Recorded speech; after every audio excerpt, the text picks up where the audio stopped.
Sari, calon guru penggerak angkatan 9. Di sini saya akan melaksanakan wawancara terhadap 2 kepala sekolah mengenai bagaimana cara pengambilan keputusan apabila sedang mengalami dilema etika. Wawancara yang pertama akan saya laksanakan dengan Bapak Anton Wibawanto selaku Kepala Sekolah SDN 03 Berjo. Kemudian wawancara yang kedua akan saya laksanakan dengan Bapak Sugeng Santoso selaku Kepala Sekolah SDN 02 Ngargoyoso. Terima kasih. Wassalamualaikum warahmatullahi wabarakatuh. Selamat siang Pak Anton. Selamat siang Bunda. Bagaimana kabarnya hari ini? Alhamdulillah hari ini dalam keadaan sehat dan siap untuk diwawancara. Terima kasih. Terima kasih atas waktunya dari Pak Kepala. Di sini saya akan mewawancarai mengenai identifikasi kasus yang berhubungan dengan dilema etika. Ya, silakan.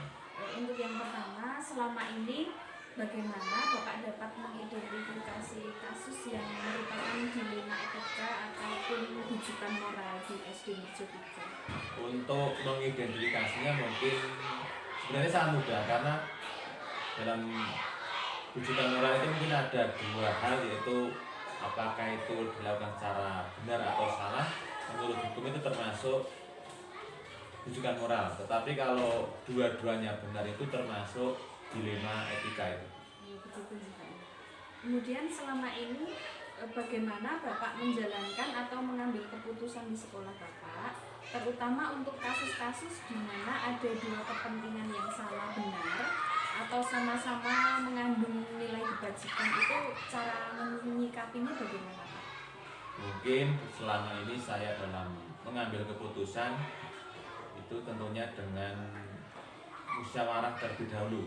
Mungkin saya bisa mengetahui dari dewan guru ataupun dari siswa yang ada di sekolah tersebut. Jadi dengan mendiskusikan dengan Bapak Ibu yang lain seperti itu ya. Kemudian langkah-langkah atau prosedur seperti apa yang biasanya Bapak lakukan dalam menangani permasalahan tersebut?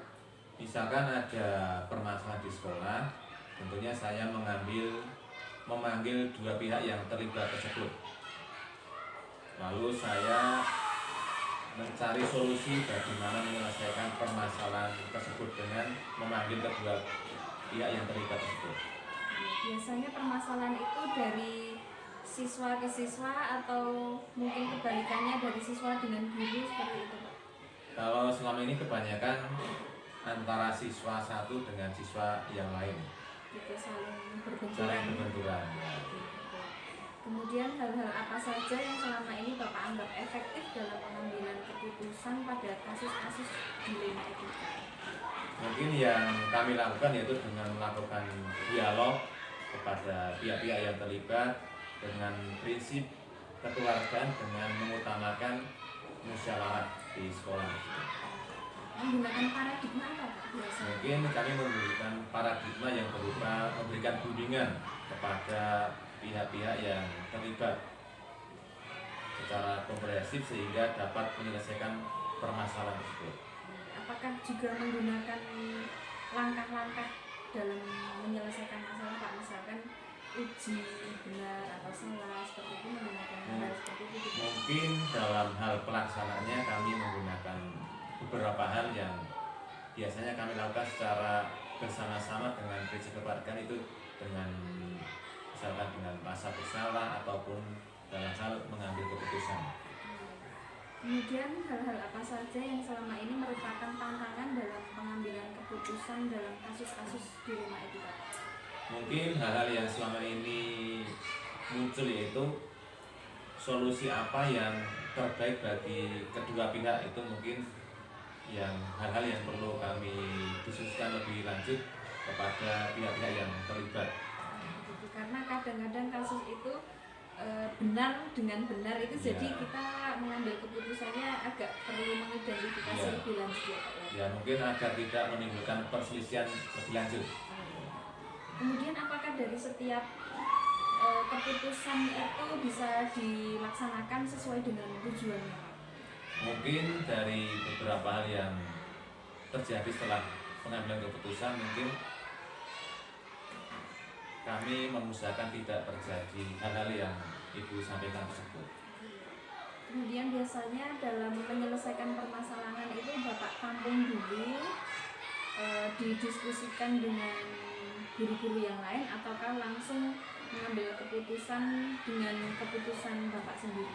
Misalkan ada terjadi kasus, kami semaksimal mungkin menyelesaikan secara langsung. Berarti misalkan hari ini harus diselesaikan secara hari itu juga, agar tidak menimbulkan perselisihan dan berkepanjangan di hari-hari selanjutnya. Jadi keputusannya itu benar-benar tepat seperti itu ya Pak ya? Jadi langsung diselesaikan dari hari itu juga. Kemudian adakah seseorang atau lembaga atau rekan sejawat di sekolahan yang biasanya Bapak percayakan untuk menyelesaikan permasalahan seperti itu? Untuk menyelesaikan permasalahan, mungkin di sekolah kami yang pertama kali saya ajak itu adalah Dewan Guru. Kami ajak dalam musyawarah untuk menyelesaikan suatu permasalahan dan juga untuk meminta saran. Apabila mengalami kendala, saya biasanya meminta saran dari pengawas sekolah untuk hal yang terbaik. Kemudian dari semua hal yang telah Bapak sampaikan, pembelajaran apa yang bisa Bapak petik dari pengalaman Bapak dalam hal pengambilan keputusan yang mengandung dilema etika itu tadi? Pembelajarannya apa? Mungkin pembelajaran yang saya alami ketika mengambil keputusan yaitu yang pertama berdasarkan musyawarah bersama dengan Dewan Guru, juga menyelesaikan permasalahan itu di hari itu juga, jadi diselesaikan secara langsung agar tidak menimbulkan perselisihan di kemudian hari. Saya kira wawancara saya cukup. Terima kasih atas waktu yang sudah diluangkan oleh Pak Anton. Terima kasih. Assalamualaikum warahmatullahi wabarakatuh. Sama-sama. Waalaikumsalam warahmatullahi wabarakatuh. Selamat siang.